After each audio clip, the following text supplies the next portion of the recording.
other side. That's my x component of the vector, and here's its length, and so it has to be going that way. Okay. This is the k vector in medium 2, case of 2 vector.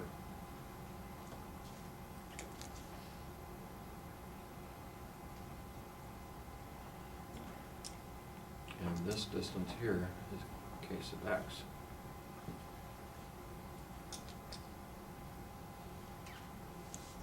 Okay?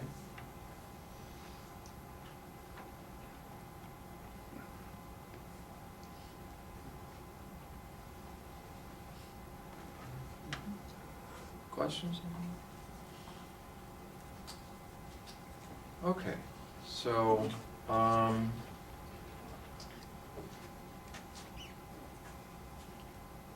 shall we go fishing? Shall we go straight to fiber? Let's go fishing. Does anyone see this? You'll see it on the homework. We can't see it now. Oh. Thank you. On homework. And I'm going to skip this aside. That's too mathematical. You don't need this. I'll show you a better way of doing that. Not even going to bring that up. Element of the set of real numbers. What was I thinking? Sorry. It's irrelevant to do it that way. It's not necessary. On the homework, here's a little problem. You got fish in the Amazon. They're very smart fish, just like you folks. They know Snell's law. So I got a little fish in the water here. I got air. And the fish sees a bug.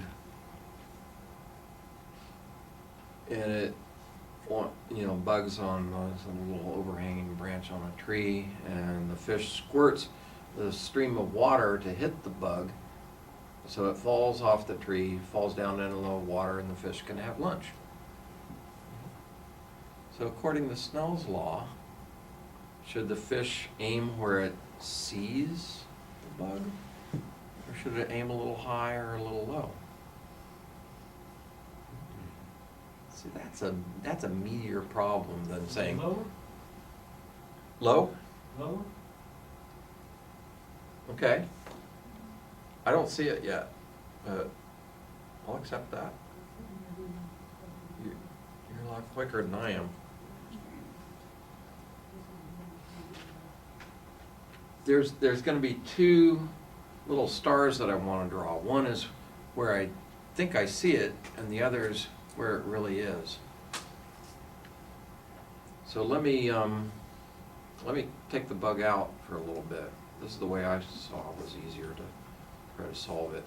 The light beam's going to come in at some angle, right? And it hits the fish.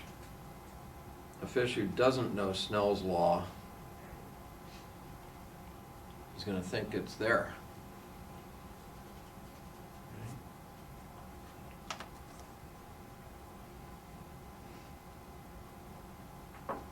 Let's see, when I'm going from, let's see, so here this would be, for example, that would be the water and this would be the air. I can run this picture backwards, right? I'll let you wrestle with it. It's on the homework. Okay? Think about fish sees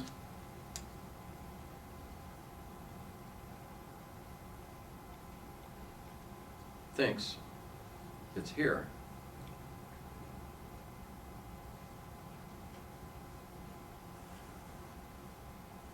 Okay, so you'll splash around with that fish for a while. But it'll be worth it, because then Snell's law will be yours forever. No one can ever take it away from you. And it's a lot more interesting problem than saying, N1 sine theta 1 equals N2 sine theta 2. Here's three numbers, find the fourth number. This will give you a way of picturing it. Let's use the same picture to get back to the fiber.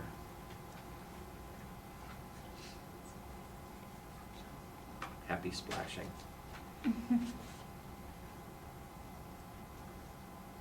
But this is the way, I started to wrestle with it, and I was like, oh, come on, PhD, MIT, I know math, why can't I do this? Ah! And then I had to calm down and say, oh, okay, this is the way to solve problems. Make it simple. Start with, what do I know? I know that that is going to come in at some beam, rather than drawing the bug first. Draw what the fish sees, right? And it's going to think it's over here, then figure out, did Snell's law make it come down from here and bend that way? Or did Snell's law make it come from here and bend this other way? So is he really up here or is he really down here?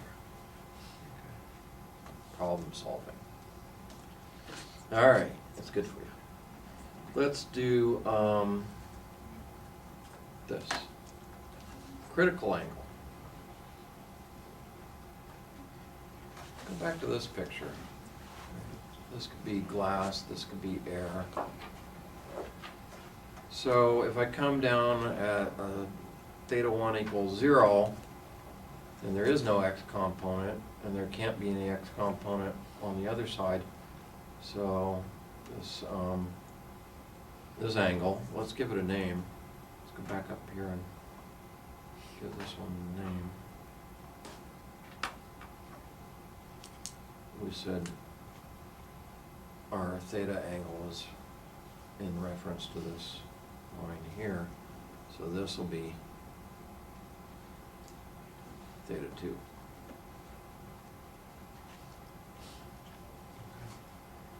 I don't want to clutter it up too much, but now I need a theta 2 in there. So if theta 1 is 0, what's theta 2? If it's coming straight down, there's no x component. So there can't be an x component on the other side. So it has to be going straight down still. And that's the way it works. Shine light straight down on that piece of glass, it'll go straight through it. Right? If I shine down here at some angle, it's going off at this angle. If it's going from glass into air, then let's see, which one's bigger? This angle's bigger. What if I keep making this theta 1 bigger, bigger, bigger, bigger, bigger? What happens to this picture at some point? Something funny happens. Notice, something funny happens here. If I come in,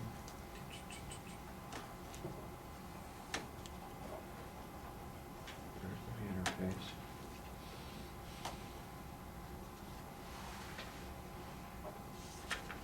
If I've got this case surface that big, and this one that big. And what happens if I come in at this angle, where all of it in the region 2 here can only be, that's as much as it has. It's all gone into kx. Right, no more. What happens when I make this angle bigger than this one? This one's called the critical angle.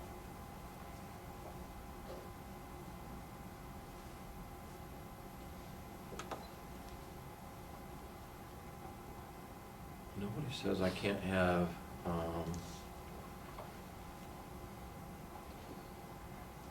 an angle bigger than the critical angle.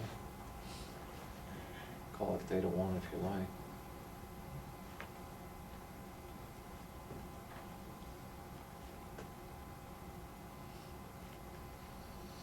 Something breaks down, right?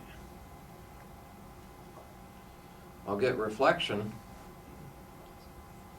but I get total internal reflection. Right? And I'm thinking, again, this is the dense one, so for example, this would be glass, this would be air.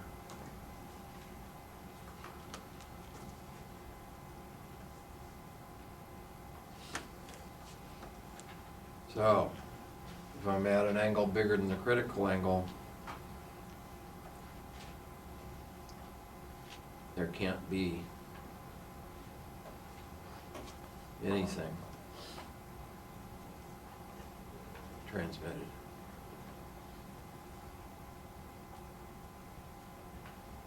Transmitted is where I'm going into. In this case, I was trying to go into air.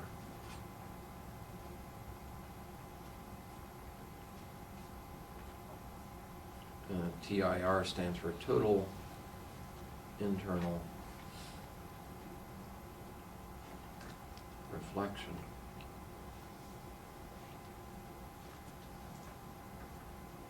And that's the way optical fiber works. This is the ray optics picture of how optical fiber works. That light beam inside the glass is going straight down the tube. Now I've got a glass fiber, right? And I'm going down the glass fiber, air is on my outside. And just make sure that I'm at an angle that's bigger than the critical angle, and none of it can come out of the glass and go into the air. It's a waveguide. That's the guidance principle for this particular waveguide. It works on total internal reflection. Okay, questions on that? Well, you learned a lot already, didn't you? How much time do we have? Anybody know? My God. It's what? 6:35. Thanks. Questions on that? Okay, and you can see it right there.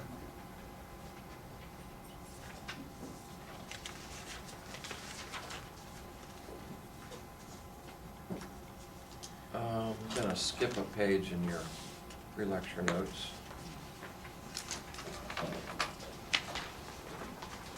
And I'll do that one later.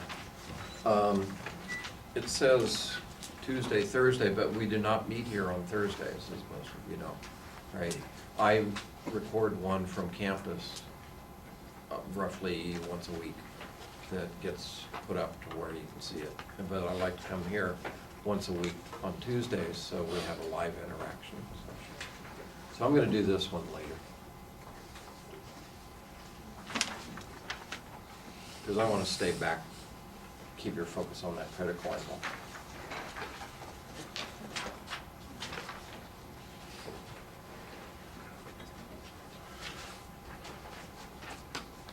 Without getting into too much math,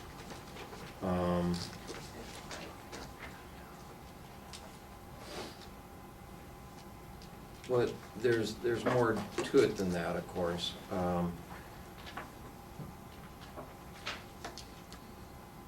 Drawing those little vectors makes it look like light travels like a bullet, which is called ray optics. And light is not a bullet. Light's a wave spread out. So the real story is wave optics. Ray optics is a good approximation for a lot of cases, but really waves spread out. Okay, and I'll put that into the next lecture. So TIR told me that nothing could go from, say, glass into air. And all these lecture notes are scanned and put up on Moodle, but I think it's good.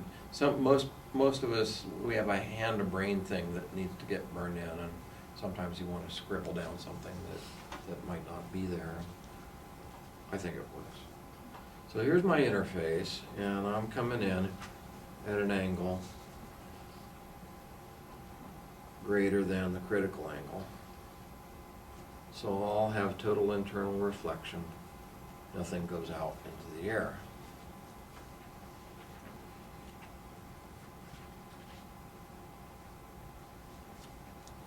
Here's the fine print. What I really get is wave optics. I've got wiggly waves. Can you move up just a bit? Good, thank you. I've got wiggly waves that represent propagating waves and these are propagating that way. But then when I get to the air, I get this decaying exponential. Okay.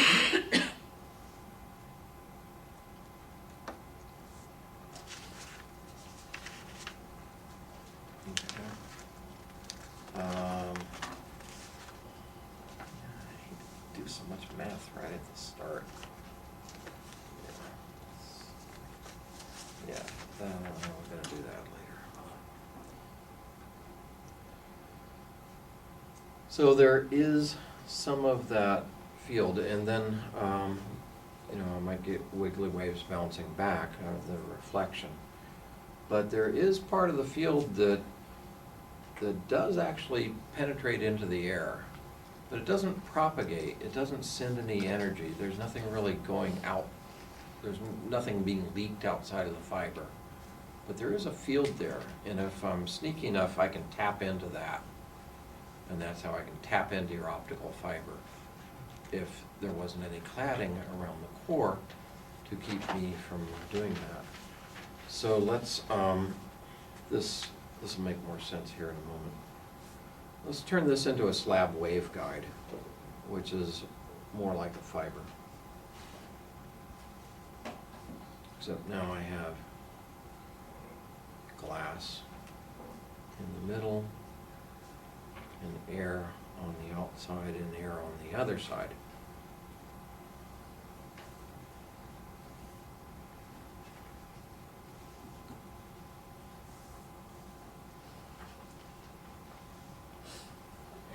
So I've got waves going this way, and then I've got waves going this way, bouncing back and forth between these two interfaces now.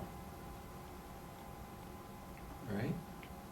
So they can add up. Maybe they add up to make a cosine type shape.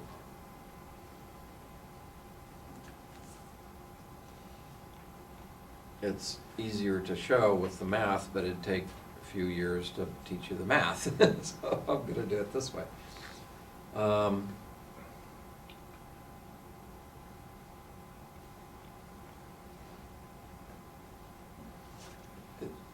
trying to think, is that okay?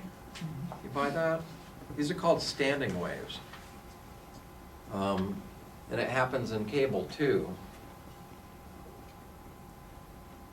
If I'm launching a wave down a particular piece of cable, and then I hit a different type of cable, then I can get reflections, right? And I can build a cavity this way. Things bounce back and forth here, right? I guess, yeah, you can see that, you know, it's going to come into this glass. Anything inside the glass already hits the air. It's at an angle bigger than the critical angle. It all bounces back. Likewise, that same's going to happen over here. Those waves that are bouncing back and forth, they add up and they form this wave that just kind of stands there and sits there. It's still, in terms of the X component of the bouncing back and forth, right? Okay, pluck a guitar string, right? And when you pluck it here in an instant, if you had a really fast camera, you could see that, okay, this part of the string moved up, and then it comes down, and there's a little wave that moves, propagates. It goes down to the fret where it's held, and it hits that interface and bounces back. And then, so I've really got a disturbance going this way and a disturbance going the other way. Those two add up into this big wave where you see this guitar string moving back and forth.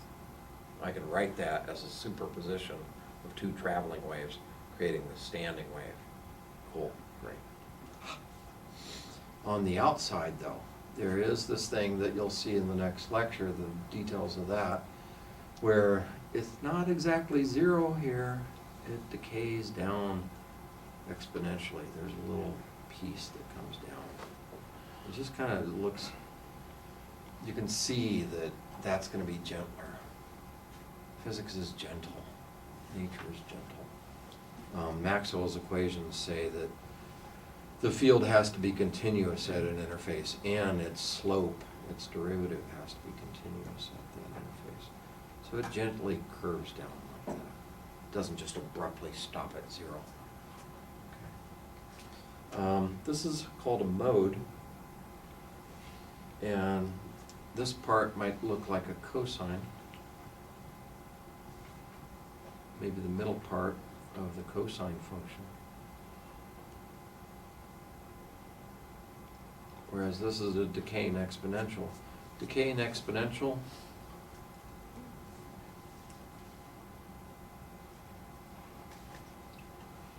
like 2 to the minus n or 10 to the minus x, etc. When I have something raised to the minus power, it means 1 over that thing. Okay, so 10 to the minus x is the same as 1 over 10 to the x. Maybe exponential growth is probably easier first. Take a penny, double it every day. At the end of a month, you've got $1 million. Have you heard that one? It's true. That's exponential growth, right? And when I say the need for bandwidth's growing exponentially, it's like every year it doubles. Okay. Exponential growth, abbreviate.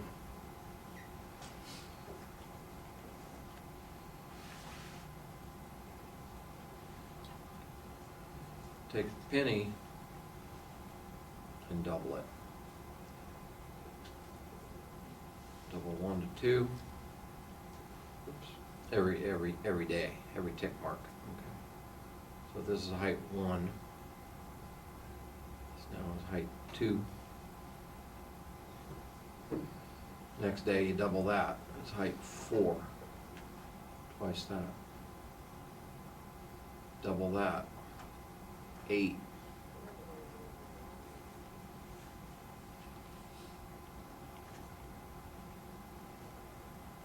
You can already see it's taking off, right? So this is actually a plot of 2 to the n.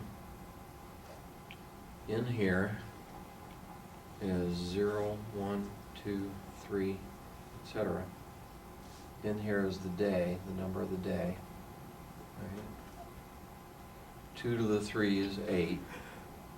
Double that, 16. Double that, double that, double that, double that. Once these things kick in, they take off. Okay. Much faster than any polynomial like x squared or something like that. Okay. Likewise, exponential growth, run it backwards. Take $1 million every day, cut it, throw half of it away. At the end of the month, you've got a penny left. Okay, cool. So these exponential decays drop down pretty fast, right? So by the time I'm any reasonable distance away from this piece of glass, there is not enough field there to say it's there, right? When a signal gets too small, it falls into the noise floor. You can ignore it. Anybody ever hear of Zeno's paradox?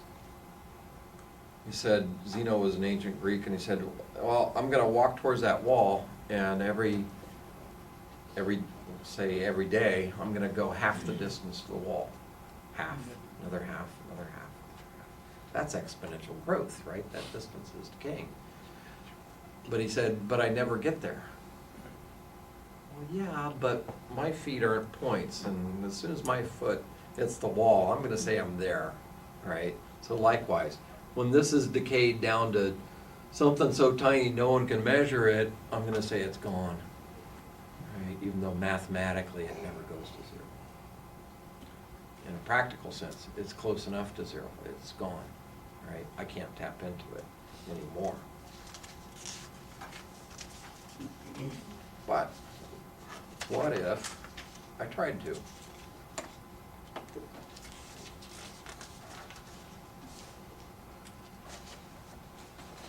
Oh, that was supposed to be scratched out. Sometimes the J's don't catch it.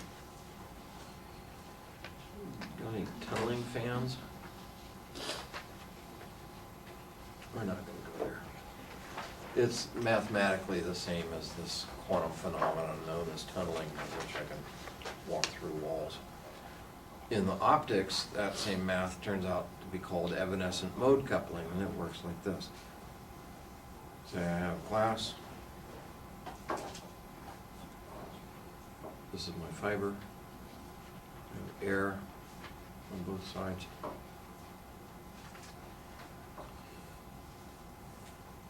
So I've got this mode pattern. Let's blow up the length scale, so even though that goes down exponentially, if I look at it with a microscope, it might look something like that size. So if I bring in another piece of glass really close to this one, or bring in a fiber really close to this fiber,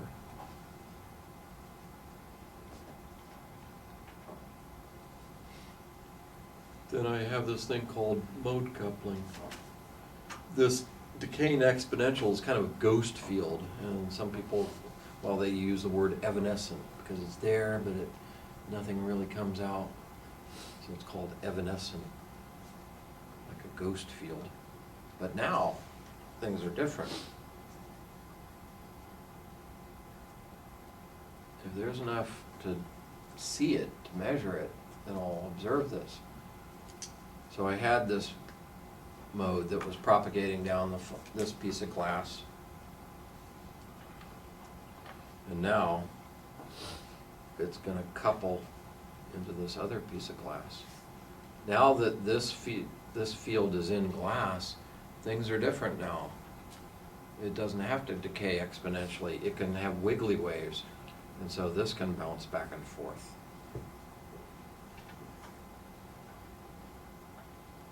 Okay.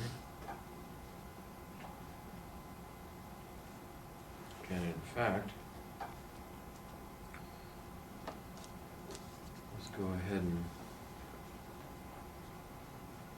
do this. Let's call this the Z direction. That's the direction down the fiber. Right? X was trying to get out of the fiber.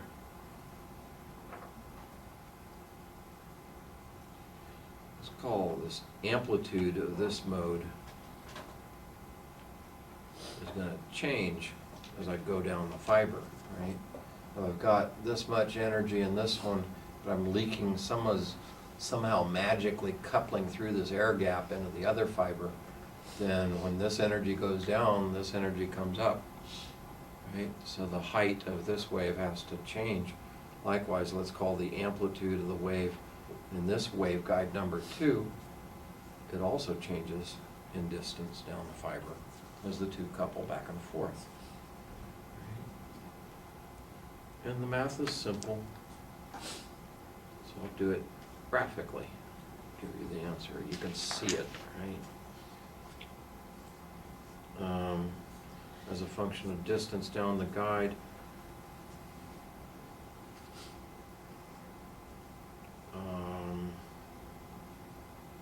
Amplitudes can be positive or negative, and we square them, and then they're proportional to power, which is like energy. It's always positive. So the energy comes down, waveguide number 1. While it's doing that, the energy in waveguide number 2 comes up. And then it sloshes back again. No reason not to, right? In fact, it seems like it has to, indeed. The amplitude in waveguide number 2, square it so it's always positive. So it's more like energy. When all this energy is gone down to 0, all of that energy moved into the other waveguide. I haven't put any loss anywhere. There's no other place for energy to go.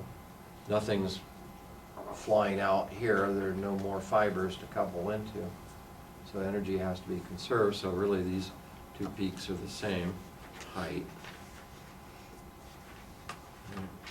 So it's like all the energy starts out in this waveguide, but then it couples into this one, and it just sloshes back and forth like that.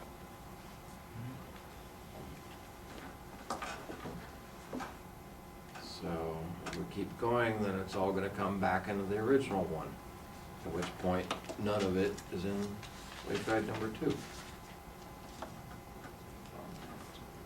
Goes on forever.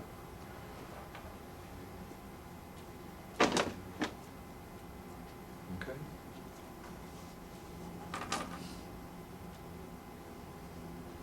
So, what can I do with this?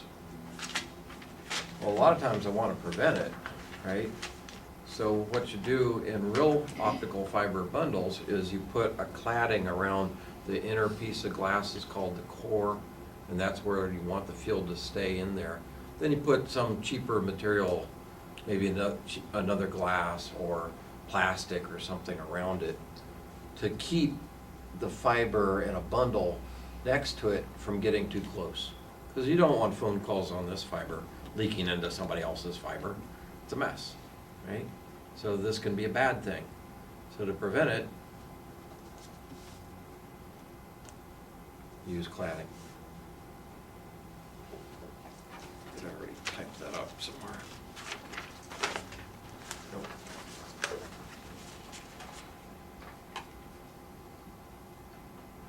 Prevent it.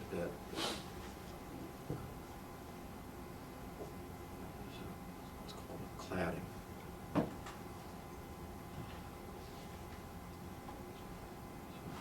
Core, and then I've got cladding, core, cladding, core, cladding.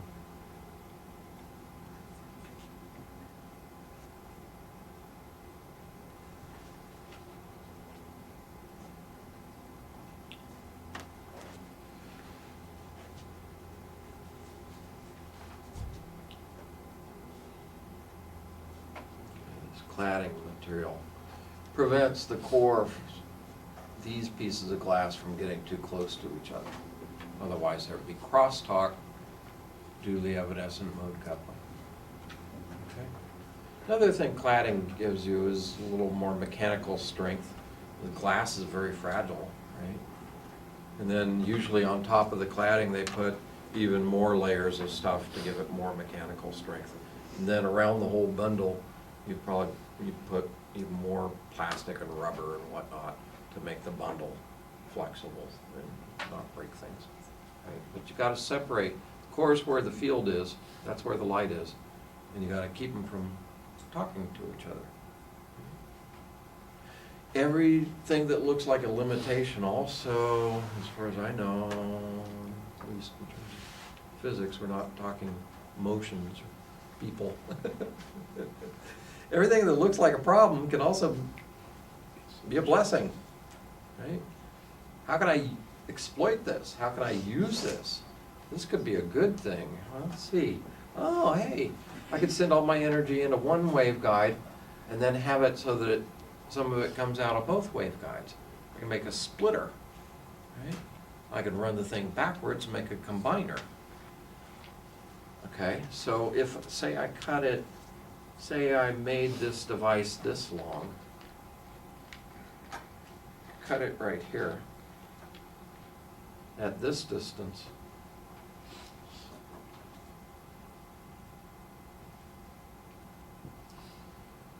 I just made what's called a 50-50 coupler, also called a 50-50 splitter.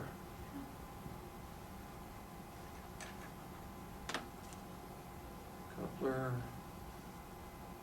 splitter, they're the same animal.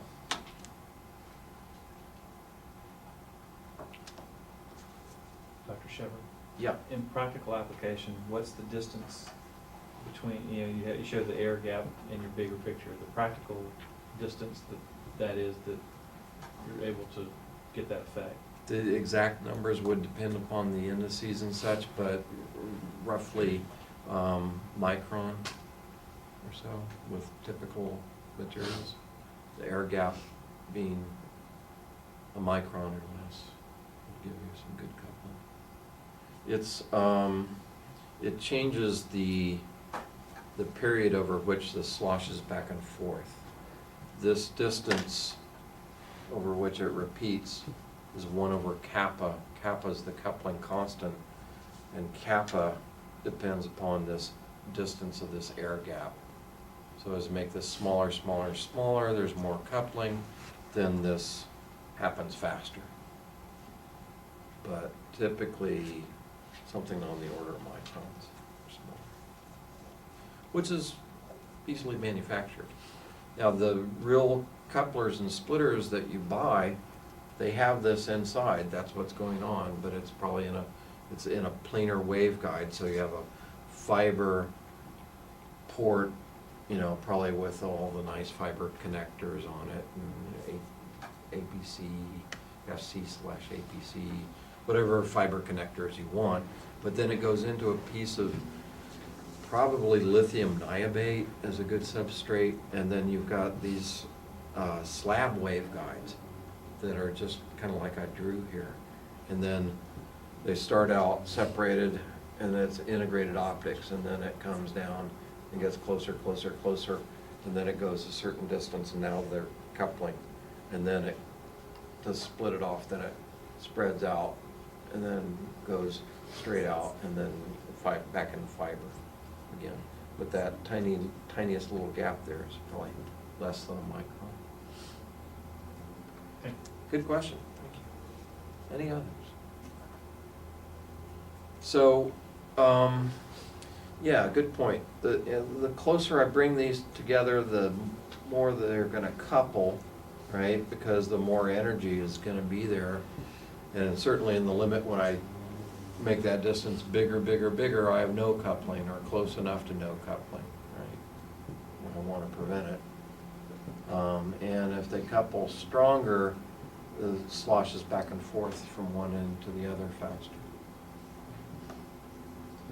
Say I build it and I make it this distance where they're both the same size, then I launch all into one port, and half of it comes out of that same waveguide, half went into the other waveguide. So 50-50, half and half, 50% out, 50% out. I don't have to stick with 50-50. If I wanted 90 to come out of that one and 10 to come out of the other one, I'd make it shorter. Where one curve's 0.9, the other curve's 0.1. And I have a 90-10 splitter. So those are easy to build. On a schematic, optical schematic, they're drawn this way.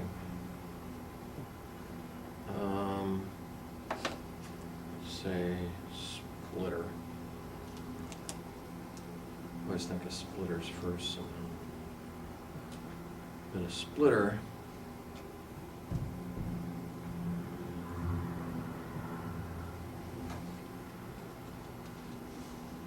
you can see there's really two inputs and two outputs. There's two waveguides, and they draw a little circle here, just a schematic. And if I'm not putting anything into that one, then maybe I don't draw it. But as a splitter, I launched everything into one waveguide. I try to use wiggly lines for wave. Coming in, and some wave came out there, and some wave came out there.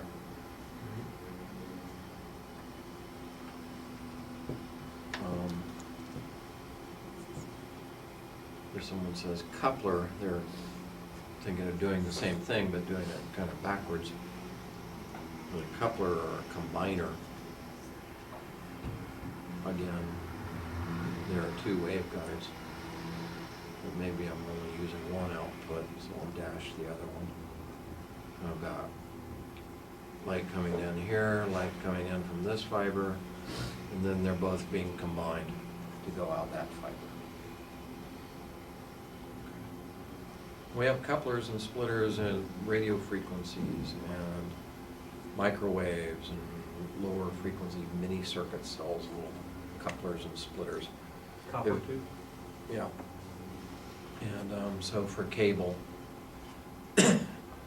off my cable TV, coming down the port, right, I might buy a splitter. Right? So I can take that one signal, and it's doing exactly this, right, except it's at radio frequencies instead of optical frequencies. go to really low frequencies, people think, oh, I've got a signal, it's on a wire, I won't have to go to two places and just do that. And that'll work at very low frequencies. It works at DC, right? If this is a battery and you want to send some to that light bulb and some to this light bulb, you can wire it up that way. It'll work. But when you go to higher and higher frequencies, the wave effects kick in. And this isn't just a point on a circuit diagram. It's a real thing. It's a piece of wire. Every piece of wire is a waveguide. Anytime you do something funny to it, you risk a reflection.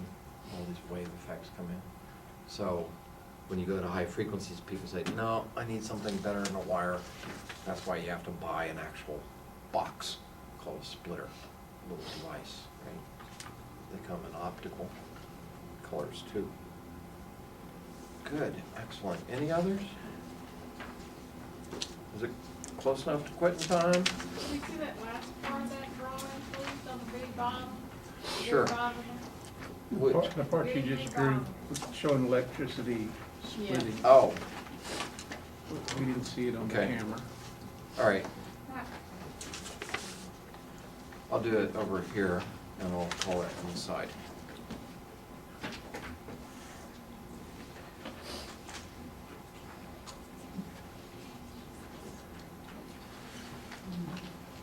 With wires, instead of realizing my wires are really transmission lines and I have wave effects to worry about. And if I have a signal going down this wire and I want it to go over here and over here, I might just run my wires like that. Okay. But the problem is, anytime I go to higher and higher frequencies, the wave effects kick in.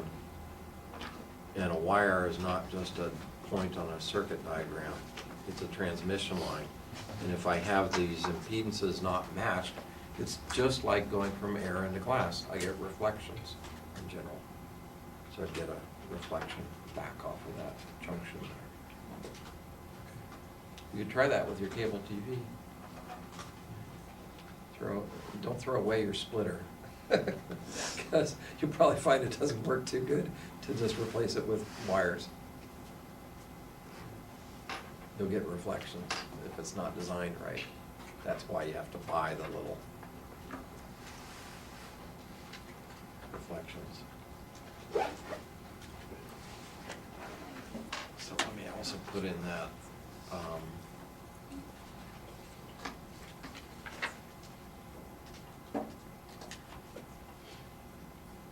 it's a box. It's been carefully designed for cable.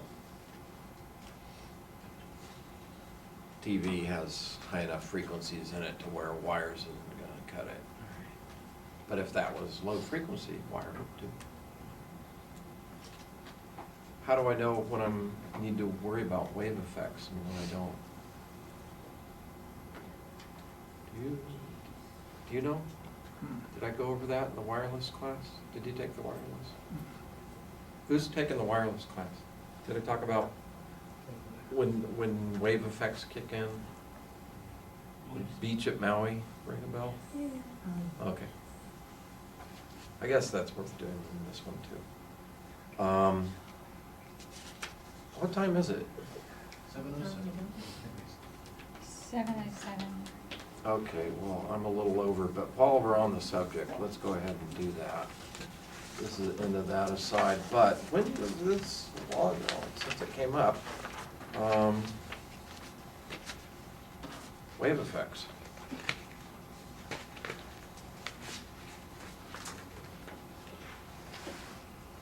When do I have to worry about these?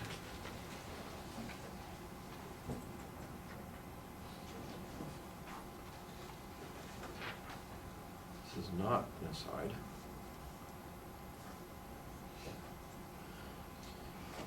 It depends on my length and it depends on the wavelength. If this is the length of my world, right, this is my scale, this is maybe everything I can see, I'm sitting on the beach at Maui. Ah. And this is all I can see. This is my view, is this long. And there's a wave, tsunami, no, some strange, weird wave. It has this huge wavelength. It's like that big. Do I see that? Will I notice that? Can't really see it, can I? I'll see the water go up, and then I'll see the water come down, but I can't surf that thing. Right? I don't really see the wave. The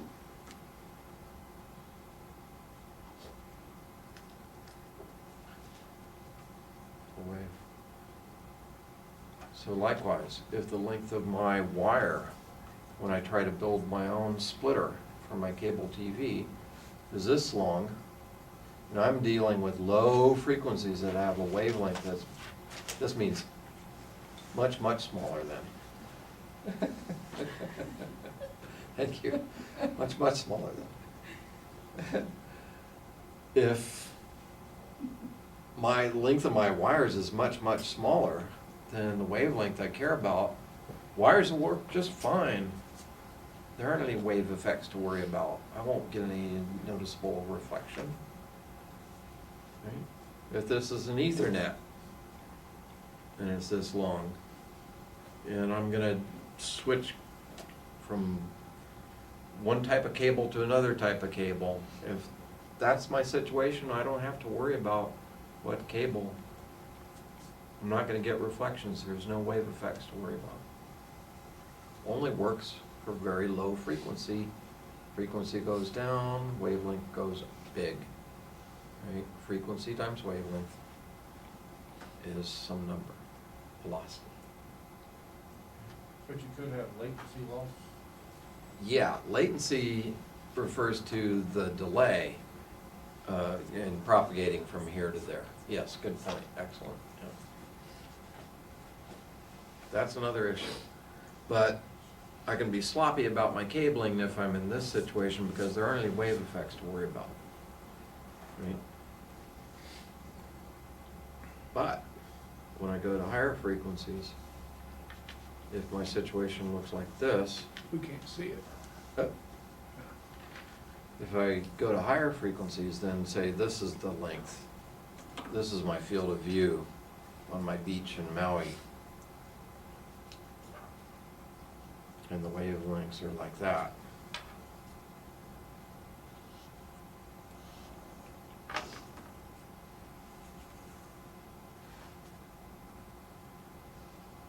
Do I see waves? You betcha. I could surf those if I knew how to surf. So when my length is very, very big compared to wavelength, cowabunga. Surf's up. Wave City.